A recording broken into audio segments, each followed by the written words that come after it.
don't have to do any of this stuff. But if we don't do it, we don't elevate the brand. You have a giant hole in your schedule. So how do we fill it? And we'll see. That might be the thing that blows up.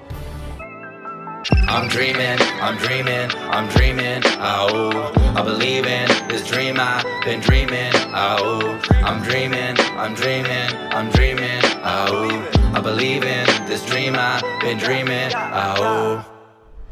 Okay, ladies and gentlemen, we are back. This is our first episode after deciding that we had to cancel the tour. Hold on, deciding we had to cancel the tour? Yeah.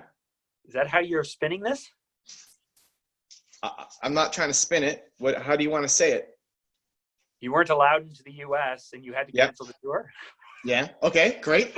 U.S. border security wouldn't let me through. So we can't do the tour. And so I'm here talking to Mark Drager. What are all your names? The maestro of marketing, the wizard of Whitby, and what's the last one? The connoisseur of communication. And the connoisseur of communication. He's here to help me blow up my brand. We've actually been talking a lot today. I was thinking about this recording we're going to do, how we're going to blow you up to 10 million. And I thought, we've already spent so much time talking. What are we going to talk about? I feel like I've been hanging around Mark Drager and his team pretty much all day is what it's been, besides driving to this farmhouse that I'm staying in for the weekend with Nina. So let's give a recap for the audience of the plan, and then we'll see how are we going to blow me up, Mark. What's the next phase? What are we doing? Okay, so it's a recap episode. Well, we'll see where it goes. Okay. Let's give value to the audience, though. Well, here's what we know. That really your main focus for the last little bit has been the tour, right? Obviously, you have the book coming out in March. You had the 90-day, 22-city tour that you were doing to promote the book, and that a big focus of that was to be able to meet more people.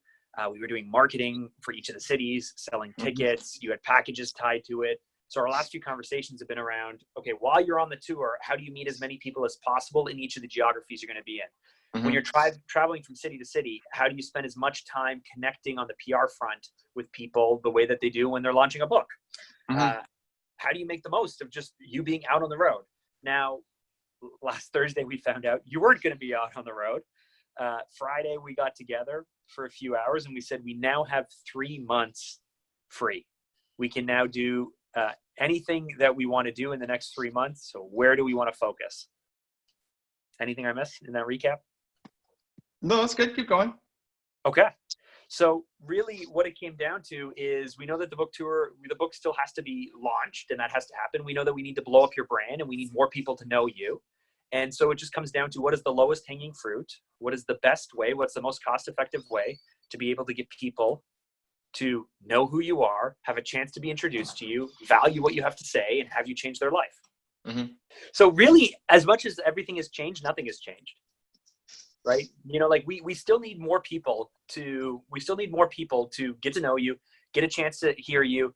And so you are going to be doing that by traveling to each of the cities, selling tickets and introducing, using the book as an excuse to introduce yourself to people and to tour it around. But you still have the book, you still have the message.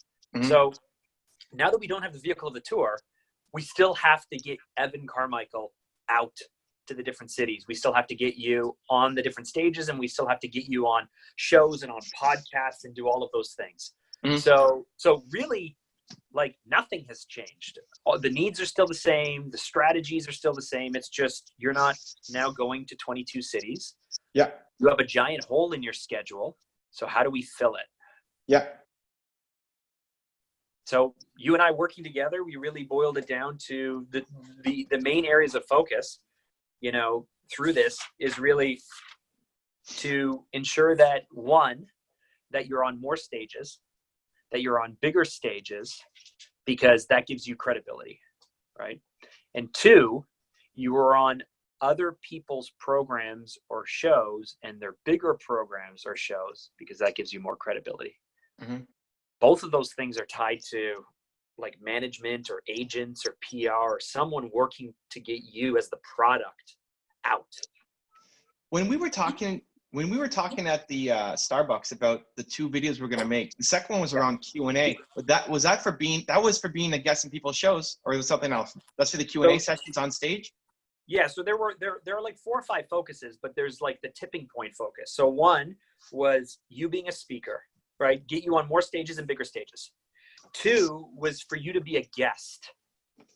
And that's for you to be on shows and bigger shows. Now, when you're going to the show, you're going to be in that city or geography. When you're going to speak on the stage, you're going to be in that city or geography. So we need you to be on more stages, which means you need a speaking agent, you need a booking agent. Are you sitting down to take notes? Because you didn't take notes last Friday. I am. I moved to a darker place. Where Nina's setting up a light in front of me here. Look at that. Look at that light. Wow. So that there's a little more. I had to move. So you're now propped up against my laptop so I can take notes, because I have a feeling this is going to be a heavy note-taking, needed, required brain dump from Mark Jager. So I'm calling it Mark to do. Yep. Okay. So speaking. Speaking. You and are for that, on more stages and larger stages. And that can only be done by having a strong speaking agent. Or okay. Well, so the goal was to have two twice per month to be speaking, and progressively bigger stages. Hold on. We'll get into that in a second. But so we have progressively bigger stages. We have speaking. Yeah. And then the second thing to that is to you being on more shows as a guest. That's a different thing. That's the second thing. Both of those, though, are tied to like having a really great agent or having someone market you as a product. Yeah. Right? Now, when you're going out to these speaking engagements and you're going out to the cities, tied in with this is you were telling me how much you love the Q&A format, right? What you loved about the tour was the fact that you can meet with groups of people in Q&A and you could teach people through kind of on-the-spot questions. And you're really, really good at that. You do that on your meetups. You do that on your you did that on your tour. You've done that live from the stage. You really are good at being able to handle questions on the spot and then teach the audience and weave stories in through that Q&A format. So while you were going out into the world, I wanted you to have Q&A sessions in each of the geographies you traveled to. And we would market those Q&A opportunities, those nights out. And you would do one of them in Toronto every month with a third-party person. Possibly, yeah. If I'm not traveling, then to do one in the city. I wanted you to, so there's like layers here, right? Like, so the reason why I didn't say 2 per month is because that was Friday we were talking about it. And then Saturday last week, I texted you and I said, what if you did 1 a week? What if there were 50 speaking engagements in a year and you hit the road like crazy and you just spent this year to get the wheels moving and start to build the momentum? What if we could do 50 in a year? That's what I texted you on Saturday, and we talked a little bit about going all in, freeing up your time so you go all in on a speaking engagement every week. And that would feed you into more cities, which gives you more opportunities to be on people's shows because you're going to be traveling quite a bit. And then you would do these Q&As one week of the month, you'd be a Q&A in a geography. And another week of the month, you'd be doing it here at home, partnered with Google, partnered with U of T School of Business, partnered with these third-party people. Those were the layers we were talking about. I like the twice a month, plus doing a Q&A in each city that I'm traveling to. It's not enough. Well, it's on top of everything else we're doing. This is already good. So to do that, we talked about speaking agent. I'm going to talk to Steve about it. If not, I just don't think 24 speaking engagements a year isn't enough. Like if you look at the big names, they're hustling. They're speaking a lot. They're at a lot of places, doing a lot of things, getting a lot of exposure in a short amount of time. So that way you blow up and people know you. And now you're on the scene, and then you can pull back later. There is a volume thing to this, right? I don't know many people doing every single week in a different city a speaking engagement. If you go back 3 or 4 years, like I think if you look at people like Mel Robbins, she was doing, she was doing 50 or 100 speaking engagements a year kind of thing. She was hustling. Possibly. I could ask. I mean, Steve reps Mel, so I can ask. Yeah. But this is like a speaking business then, right? It's the whole thing. and I've got other stuff to do. So just have to be able to balance that. Let's see. I'm open to being pushed on it. I'm writing down twice a month and doing a Q&A, not just once a month, but every time I go somewhere, doing a bonus Q&A that we market. And we'll see. That might be the thing that blows up, and then we do more. I have to get my travel situation all figured out too. Right. So if you think about your calendar, right, you have each month is a block. Yeah. You have your speaking, right, is always on as much as you possibly can. I think you would default to fewer speaking engagements because of the impact it has on travel and time and getting there. I want you to default to more. So speaking is always on. Being a guest is really kind of opportunity based because yeah, you got to hunt for it, but you kind of have to be invited for it as well. And the more speaking you do, the more your name will be, built up, and the higher the chances are to level up or ladder up with that. They go hand in hand. What's that? They go hand in hand. Yeah. And then the more shows I do, the more speaking I'll get to. And then twice per month. So one week you do a Q&A meetup out in the world, and then a week off. And then the next week it's with a partner that advertises, that brings you into their house.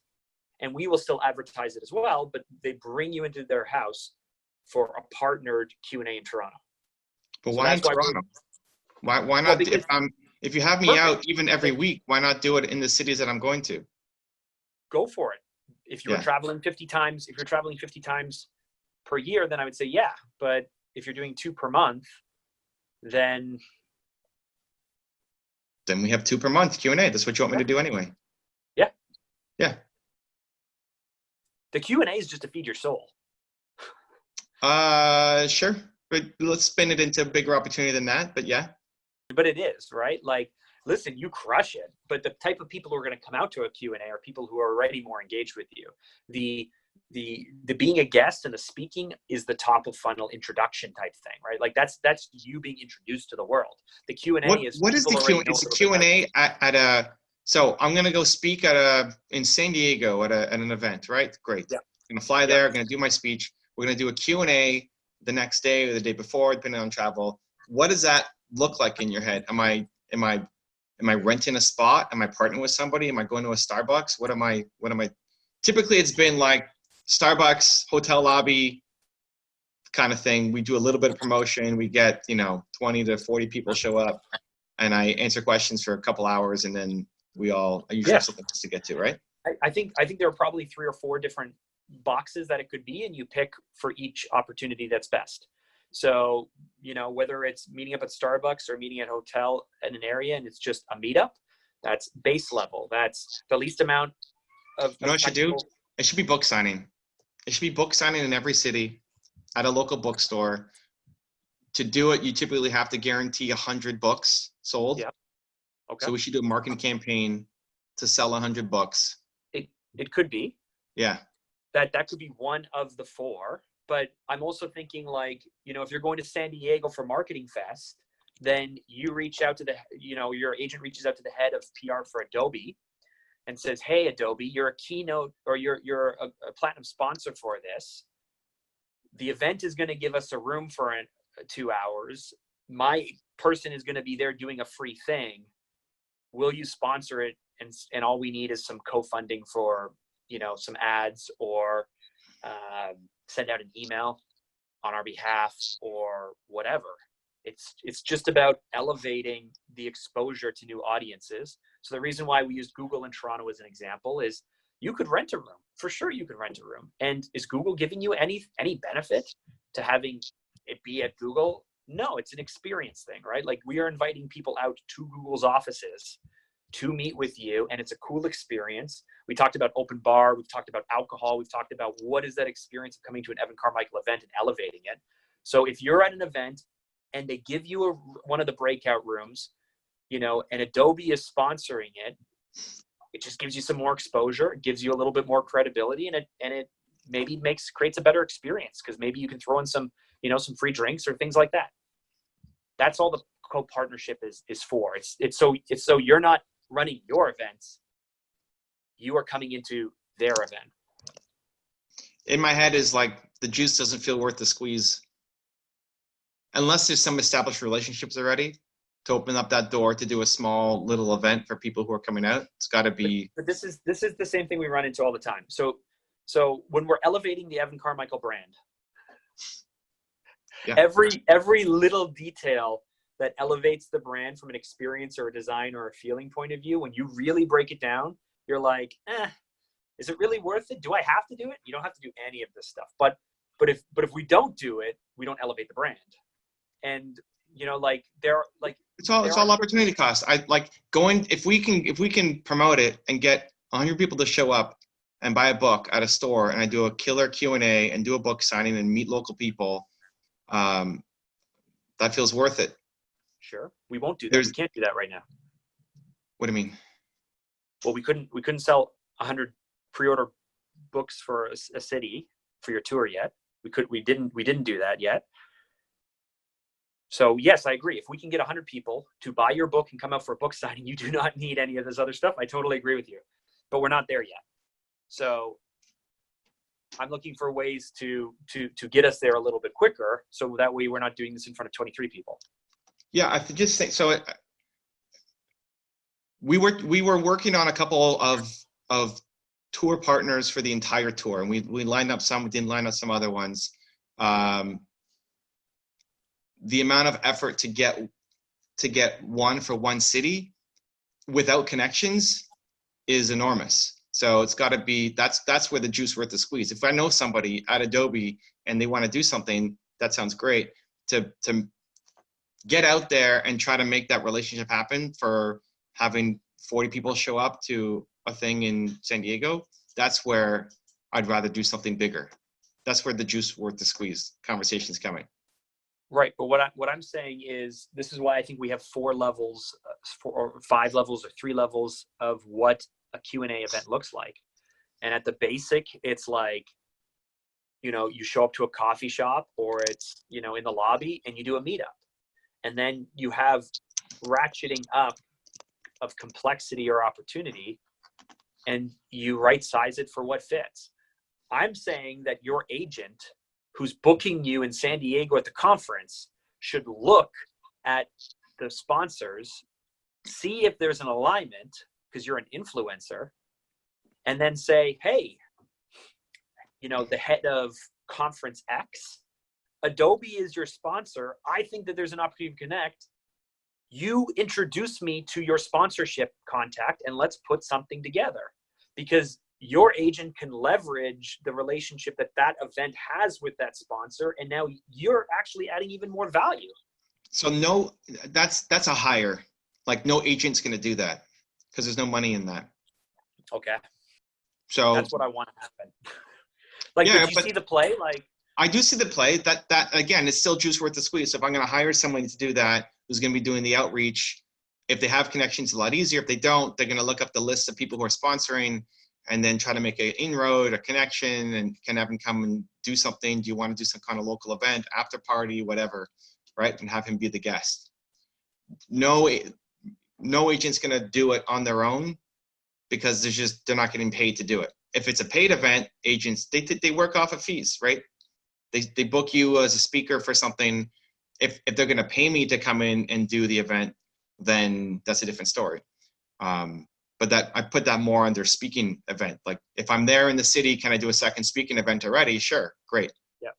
Not a Q&A session with, maybe for their customers, customer appreciation or something. But if there's no money attached to it, no agent's going to do it. So it'd have to be somebody on staff, and that's their job. Right. And that's where I feel like, is that the best use of budget compared to something else? Well, and this is why. So we have a few different things in the works.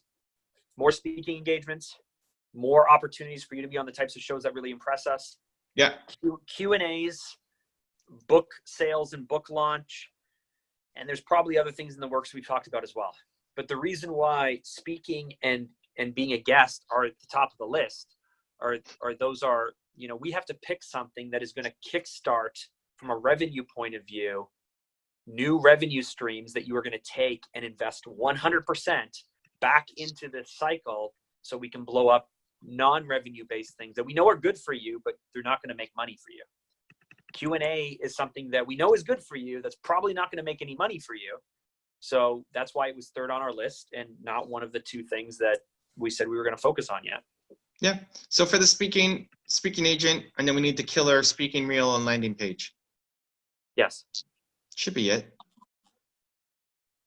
And then get and then get bookings.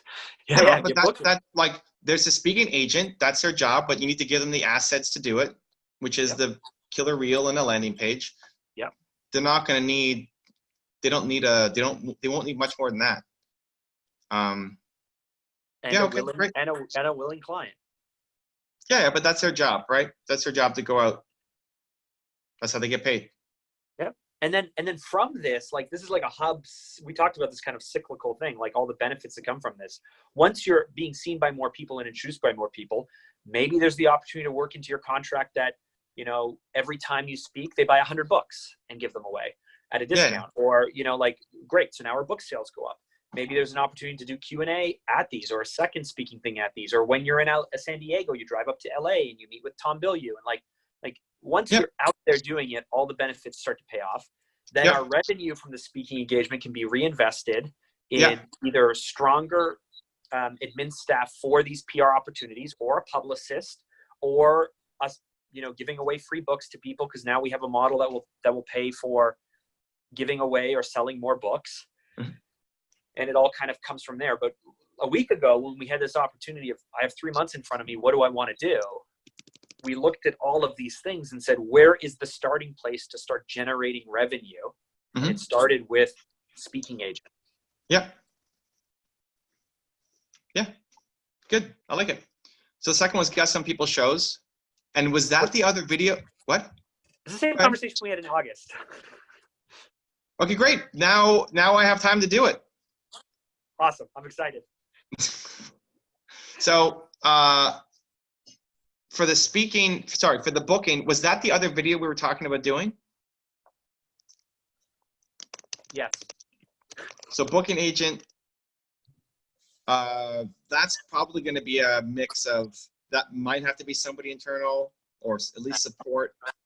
But I'll write it down. Booking agent plus, same thing, killer, what, guest reel and landing page?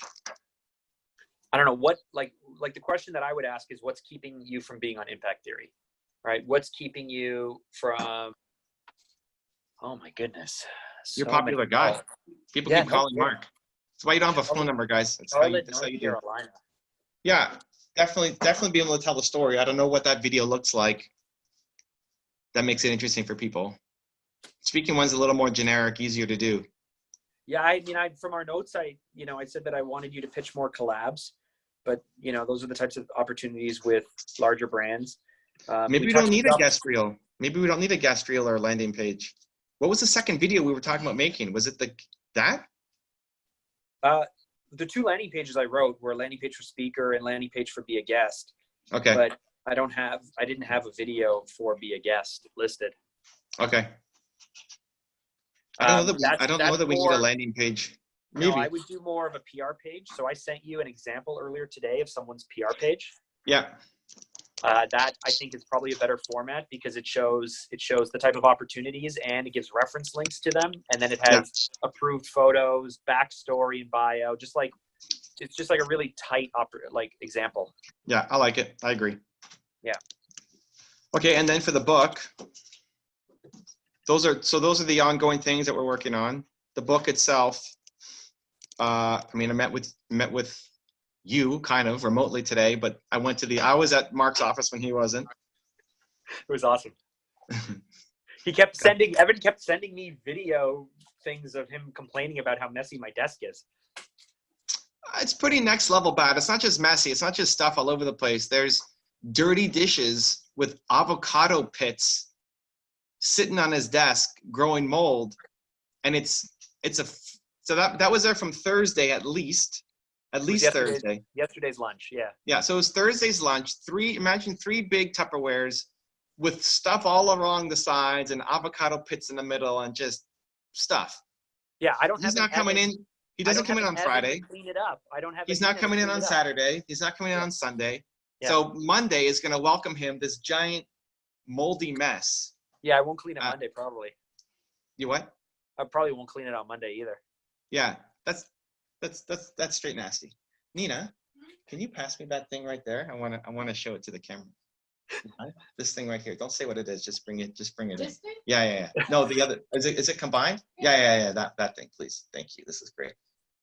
There's a little preview of something that's coming for people. Ah, I can already see what it is. I saw the main. For fans of Phantom Media. There you This go. isn't. You can watch the podcast to learn more about what's happening. But what do you think of this, Mark? I like. Oh it. wait, no, it's going the wrong way. It's got to go. This is how the Ferrari one goes. No, that's so you're just so you know you're flipping it right now. So I see a flipped version of you. Oh. So you're now holding it the wrong way. Oh wait, this is my right hand. Does it look like it's my left hand? Yes. Got it. Okay, so this is the Ferrari version of it then. This is the Ferrari horse. Yes. Wait a minute, there's the Fanta horse right Yes. there. Because it's going into the future, which is to the right. Got it. Yeah, I'm so used to seeing the Ferrari horse that it messed my head a little bit. Looking at it, it's like, it looks backwards. Why does it look so backwards? And I realized why. But anyway, I like it. So for the book, what we talked about today was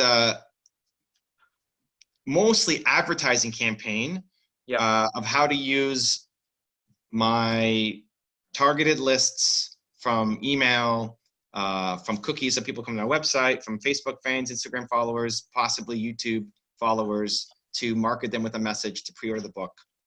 And we have some time to do that. So I'll put Fanta ad campaign. On your new ClickFunnels site, do you have an updated privacy policy? I don't know. You better have one. Okay, I'll write it down. Because the stuff that we're doing has to have specific wording from Google and from other things. Okay, perfect. Yeah. What we didn't really cover was email marketing. Yep. Me in terms of live streaming strategy, content, Instagram live going daily, mentioning in my videos, just what am I doing on a day-to-day and how does the book tie into it? So, day-to-day activities. Yeah. Which is videos, live streams. So I know emails. that the first 4 or 5 or whatever it is, the first 12 pages of your book, when I read the preview copy, I was just like, Evan, you got to rewrite it. And you're like, people loved it. Okay. I think that we should, like, my first thought is the first bunch of pages of the book is the whole premise for the need of the book. Okay. Right? So I don't know if it's creative ways of you reading it. Wait, hold on. This is what you like or you don't like? I wanted you to rewrite it, but you told me everyone loved it. So if everyone loved it, then we should definitely use it. So I don't know if it's you on video or you on audio or us creatively shooting ways of you reading that. But that first part of the book is the premise for the whole need for the book. And so you already have it written. It already gives a sense of flavor, of tone, of voice, of purpose, of why you should even dig into this and why you need it. So yes, we're going to do advertising. Yes, you could do email marketing, but I think we should I got to get you got to give me my copy back. I got to take a look at those things because I feel like the starting place is right there in those pages. And if your publisher will allow us to, use it as a sample to disseminate some of the content, we should figure out a way to creatively get some of that stuff out. If it's online, I own it. So I can do whatever I want. Perfect. I don't own the physical copy and I don't own the audio book, what I recorded, but I could redo the whole audio book. Perfect. And then we could use that. Just what I recorded with them in studio is their copyright ownership, right? And I can't sell an audio book version. But if it's an ad, if it's a YouTube video, if it's a podcast. I definitely think we need to do a book trailer video. Because we don't have to go crazy, but we still need not only ways to advertise the book, but just really great ways to explain what the book is. And so it starts with those first few pages. We figure out what our story is. We put it in video form. We email out, obviously. Sounds super old school. Are we doing press releases, disseminated press releases? I know it's super old school. Are we writing press releases and paying distribution houses to distribute it to Wired Magazine or to all of these places? I don't know. I like the idea of doing a quote. Like I could read a quote from the book every day and say, swipe up, pre-order, something like that. I could talk about it in the live stream. I do live streams every day, so I could always have it with me. I mean, I didn't bring it with me for the next 2 days here, but you know, in general, it could be on my radar. Yeah. Emails, it's already in the emails that are regularly going out, but we could have a targeted email campaign list for the next X days, and if there's a bonus or whatever. See, all of this is going to change because you're going to Brendan's thing next week, and you're going to sit down and talk with the guy who sells more books than anyone else. Well, maybe, but I'm talking to the marketing maestro, the communication connoisseur, and the do not interrupt caller man. So this is it. It's happening. Do not interrupt Draeger. He's the horse. He's the backwards Ferrari horse, looking the right way. Ferrari's the past. Every time you say Ferrari now, it's going to bother me because I've never even seen really like the Ferrari horse. I haven't looked at it. Oh. I know they have a horse. I know that lots of people have horses. Polo has horses and other things, but it's your horse, like up, you know, up on the hind feet and whatever. Just more, it's more ornate, where yours is more abstract. Yeah. It's not like, you know, it's a horse, but it's not clearly defined, and it's kind of chunky and blocky, right? Yeah. Yeah. I like it. I like where we're going with it. Yeah, cool. It wasn't meant to be a punch. Like, I like it. It just reminded me, like, why does it look so off? It's because I'm so used to the Ferrari logo being the other way. That's all. Not that it's wrong. Difference between Evan Carmichael and Mark Draeger. Evan Carmichael has Ferrari burned into his mind because he's rich and Italian. I've looked at enough. I looked at so many. I'm not a car guy, but I looked at so many car designs in making my Porsche, the gold Porsche. So I saw we copied the Ferrari logo placement on the Porsche to put it above the wheel. So I looked at so many Ferraris that I gotta pull it up now. I don't even spell it. Ferrari. Ferrari, Mark. Yeah. Okay. Oh yeah. Yeah. It's a more ornate. Yeah, you're getting called again. No, my phone is dying. 10% battery. Oh, great. Okay, so finish up. So I think what we're not doing, what we haven't used yet, is also thinking about on the tour. I was connecting with people in each city to say, hey, do you know anybody? Like, my LinkedIn strategy was working. We connected with, like, I look at Dallas as an example. Like, we had 3 times as many people want to meet me and do a show in Dallas, like their podcast. You still do that around these 50 events. You know, you travel every week. No. I mean, yes, that's fine. Yes. Okay. 100%. Yeah, I'll add that in. Yes, LinkedIn influencers. Yes, around the speaking. But I'm thinking around the book. You can also do digital connections. Just because you don't happen to be in Dallas, yes, and be like, hey, Dallas, I'm looking for connections. And then when you connect with people, say, what can we do digitally? But or it doesn't have to be city by city. I could send out a message to it, whether it's by category, whether it's by I don't know what, but to say, hey, I'm looking to get on shows, podcasts, talk about my book coming up. Yeah. Okay, I can put a little more thought behind that.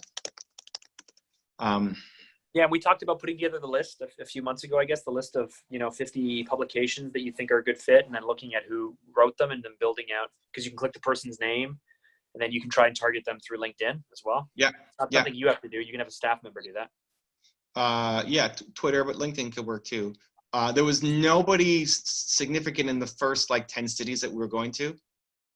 But I'm not thinking by city now. I'm thinking like if you no, it makes more sense. You want to get into a fast company, then you find out who writes your type of articles about things, and then reach out to them. Yeah, I think the city one works. I'll have to find a custom angle. The city one worked well because I'm coming to Nashville. I'm only DMing people in Nashville. I say I'm coming to Nashville in this window. I'm looking for this specific thing of people, and so it rallied people to want to help me, as opposed to a generic I'm looking for people so I'll need to come up with a customized message for different people. Well, here's another crazy idea. Like, I like the idea of putting myself into situations that I can't get out of. Okay. So you can also take your calendar and say, hey, the third week in March, I'm going to Nashville. You don't know what you're doing in Nashville. You don't know if you're speaking in Nashville. You don't know what's happening in Nashville, but you're going to Nashville. And so you better fill up your time and make it worth the trip. You could do that a few times per year too. In cities that matter most, New York, Boston, Chicago, like you could pick markets that matter. And just, first week in June, you plan to be in Boston. You don't know what you're doing yet there, but you better make it worth it. I think it's a great backup if I can't get speaking gigs. Ideally, Yeah. I'm already there because I'm speaking, and then we're doing a bunch of stuff. I stay a couple of days. We do the Q&A. I do 5 podcasts, home in the city, interviews, whatever. Yeah, and also think a little more traditional too, though. Like CNBC, all of that kind of stuff. CNN. I had TV shows interested. So that was I asked for either major media that were based in the city or a big podcast or YouTube channel. Yeah. Okay, so for the book, I wrote down Fanta ad campaign, look at the privacy policy, my day-to-day activities, videos, live stream, emails, read a quote daily. I can keep brainstorming. Mark, give his copy back. Yeah. Book trailer video. We made one, ninja. but I can send it to you. What's a ninja? That's weird, eh? What? Ninja? In your book, you wrote the word ninja, and I couldn't read what it said. Yeah. Wow, that's a throwback. And then LinkedIn DMs to people. Okay, I guess there's a lot here, but we should figure out what the linchpin is the agent, or finding or having someone do what the agent does. That's the thing we need. Right? That's separate from the book launch, right? The agent, I could talk about Built to Serve, and the book is part of it, but the agent's out looking for, specifically speaking, number one, and number two, guests on bigger shows. The book launch is more, you could hire a book marketing company. I haven't seen one that's very good. I've looked into a few this morning, but not great. I deal with them because they talk to me. They pitch me. I'm like, these guys are doing, anyway. So this is more like, how do we use our current capabilities to do outreach and sell some books? Mm-hmm. Okay, anything else pop into mind about the book? I think the first two we have a good plan for. The book, we're kind of just throwing stuff at the wall right now. We have to add a little more meat to it. No, I want to start the book really small, but I think setting up what we talked about this morning, setting up a funnel with a way to be able to market and give away books is the volume answer. That's the bigger picture. Scale. Yeah. Yeah, I'll write it down. Write in bigger picture.